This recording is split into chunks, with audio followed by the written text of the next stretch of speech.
I am your host, Larry DeMarco, and today we are here with Dr. Mark Roseman. He is the founder and CEO of the Toby Center and a child custody consultant.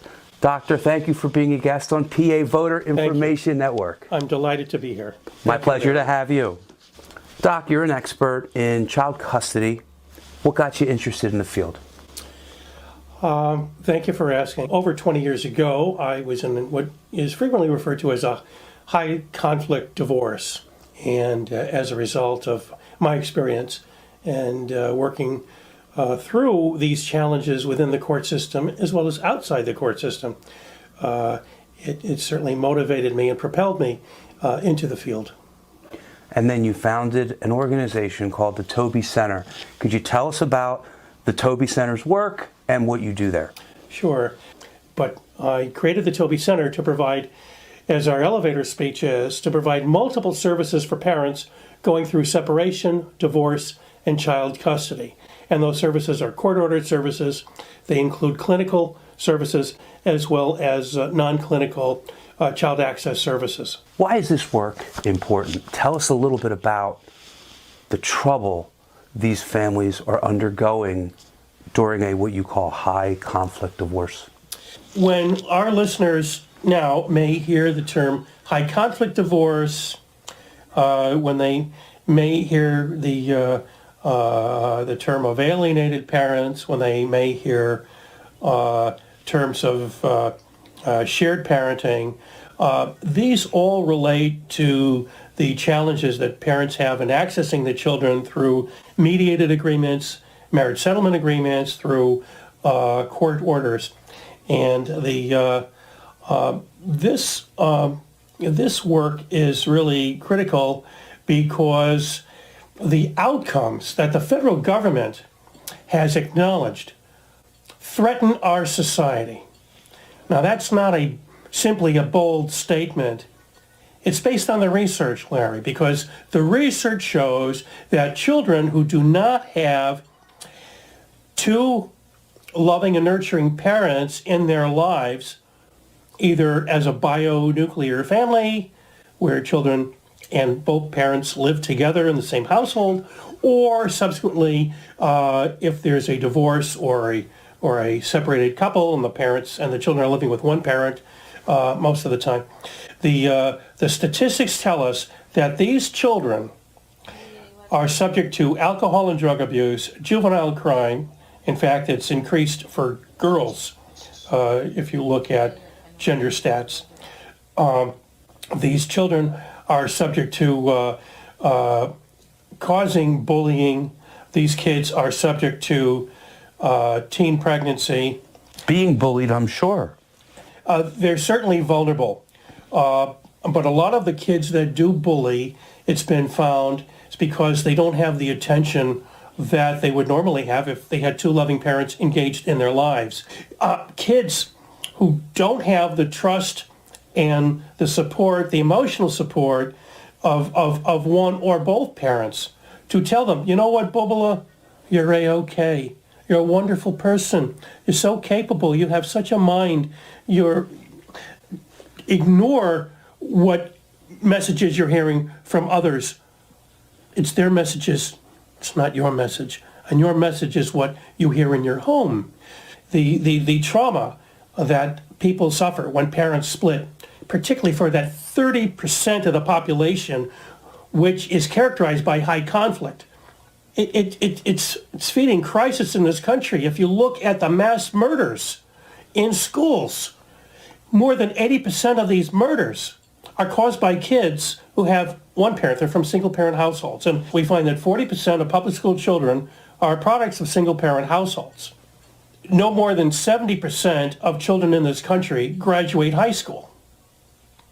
We also find that 40% of kids in public schools are on behavior modification prescriptions. And there may be diagnoses of ADD and ADHD. That's fairly common. But the sadness is that kids are acting out because of the absence of love in the home, the absence of two parents that really want to be or need to be involved in their children's life as the 70% of kids from parents that split do have. And I think that these statistics should cause outrage among our policymakers. It should cause outrage among all those that have the responsibility to improve child outcomes when parents separate. How does the Toby Center address these problems? We do supervised visitation, therapeutic supervised visitation, both distinct. We provide family therapy and we provide reunification therapy. We work with family court clients in a good 70% of our work, and about 30% of the families that we work with are coming from, in many states they're called Department of Children and Families, DCF, might be called Human Resource in some states, as in Maryland, but much of our clinical work comes through in helping children who are in temporary foster care becoming reunified with their bio parents.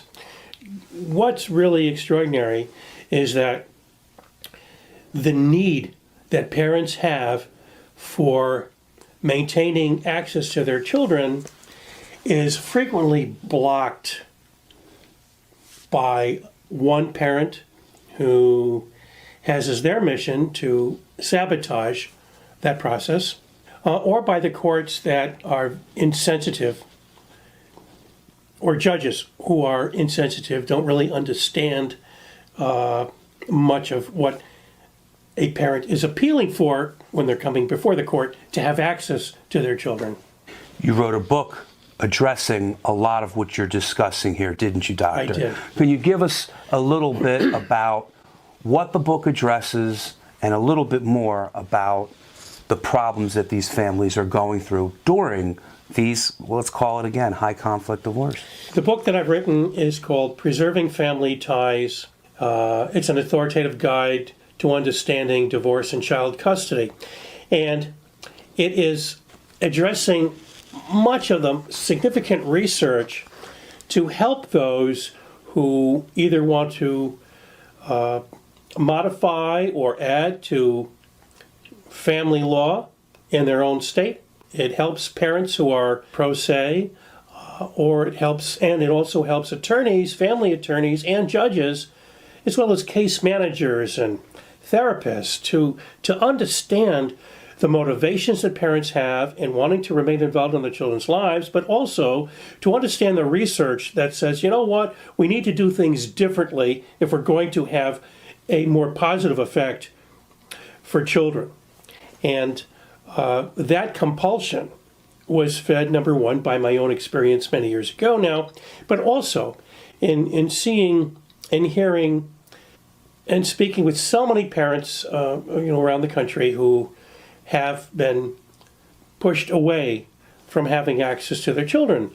So if we as leaders in our society and in each state, which has their own governance of family law, if we within our society understand the damage that's being caused, the possibilities for improving the outcomes for children by reducing the poor decisions in child custody, and if we can give guidance to all those who have the opportunity to provide intervention, whether you're a member of the clergy, if you're an educator, if you're a pediatrician, if you're a therapist, if you're an attorney, if you're a policymaker, if you're anyone that has any influence with parents who clearly need some guidance, then this book is for you. What do you want to see changed? Where do judges get it wrong and courts get it wrong? I appreciate that question. And I have come to the belief, as others have, that if we are going to make improvements in our society, particularly within the realm of family court or dependency court in Florida, where I'm based currently, dependency court. Oftentimes it's juvenile court, which handles the same cases where children are removed from a home temporarily.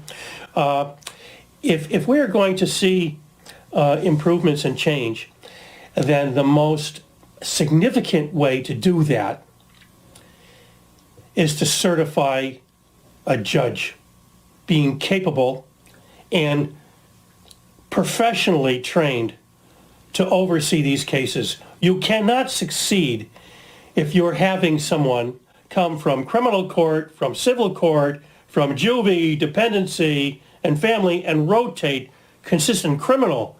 You cannot expect there to be any understanding of what happens in family court and to have a dedicated judiciary. And there needs to be a dedicated judiciary. And I recommend that there be certification of judges who feel and are committed to improving society. Because you know what? We're going to see increased negative outcomes that the government has clearly stated, which I've reflected moments ago.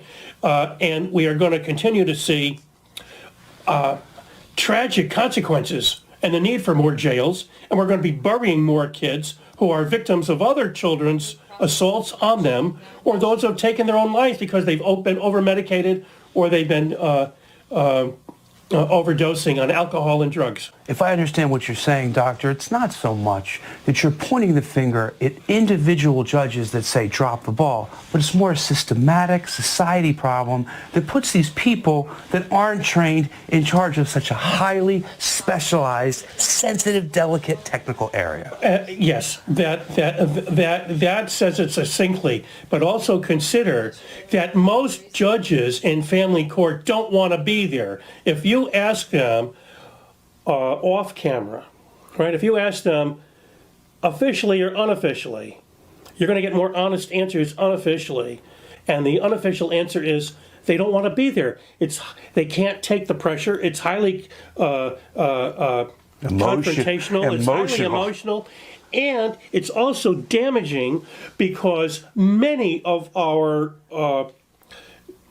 representatives within the court system today are young enough to be products of divorce, of divorced parents, and of an extremely unpleasant childhood where they've witnessed parents' interactions, where they themselves have been victimized in domestic violence situations. And you cannot have these people be the ones seeking retribution or making decisions possibly, and I'm speaking of possibilities, but possibly interfering with appropriate judicial decision making. And I think these are people that really need the help, and we need to find that judiciary that will really be committed to working exclusively in family court. And we need to change the court structure. So it's not only those that are making the adjudication, but it's those that are providing services, and there are other services that should be provided within the family court context. That this population be given the opportunity to meet with therapists, to understand their state of mind, to meet with family services representatives from the family court system, so that their state of mind can be shared. Because no one who is angry is capable of making decisions that are logical, and that are empathic, and that are mindful of children as well as themselves and the other parent. A lot of problems happen to children and between high conflict divorces. What causes families to make these bad decisions and set children and parents apart from one another? At the onset of a separation, for certainly this 30% group of parents in the high conflict, highly conflicted population. So yes, the answer to that question is anger. So what does that mean? It means that when we are angry, we're seeking retribution. We're seeking to get even. We want to punish. That's a normal behavior. It's not abnormal. So it's not narcissism. It's not borderline personality. It's not pathological. It's normal. This is human condition. We get angry. We want to punish. Now, If we learn how to deal with anger, then we'll be in a better frame of mind to be able to accept. And I have a 3-step process, which I'm sure I stole over the years, but I must share it with you, if I may. Please, I was going to ask you to do it anyway. Well, thank you. Acknowledgement, recognition, and support. We need to acknowledge where we're at in life. Usually it's a traumatic event or something that appears traumatic to us, something that's very disappointing to us, that causes anger, causes discomfort. If we can acknowledge where we're at, why we're feeling angry, why we're feeling uncomfortable, why we're feeling fear, if we can acknowledge how we're feeling now, then that's a good thing. Pause as you begin to reflect on how you're feeling. And then step 2, recognition. You need to recognize that this is either a positive set of feelings or a negative set of feelings. And so, as part of recognition, you need to ask, am I happy? Am I happy being miserable? Am I happy causing misery to others? Where would I prefer to be? And that's the bottom line, Larry. Where do I prefer to be? With support. The support of friends and family who love you and care for you, who'll validate you. And if you don't have friends and family to support you, then start a support group, because there are others like you. And so with support, know that you can get there. And very few people can get anywhere without any support. Very few people. Doctor, let's leave it there, but I want to thank you for being a guest on PA Voter Information Network. I'm thrilled to be here. Thank you for caring. Please come again. Hope to have you again. Thank you. We have been here with Dr. Mark Roseman, and I am your host, Larry DeMarco. If you like this interview, please share it with all the people on your contact list and social media friends. Signing off. Tune in next time. Bye for now. Like, subscribe, and click the notification bell for new videos. To learn more about my legal services, click the links in the description section of this YouTube video or by watching one of the YouTube videos which appear on your screen. Thanks for watching. Bye for now.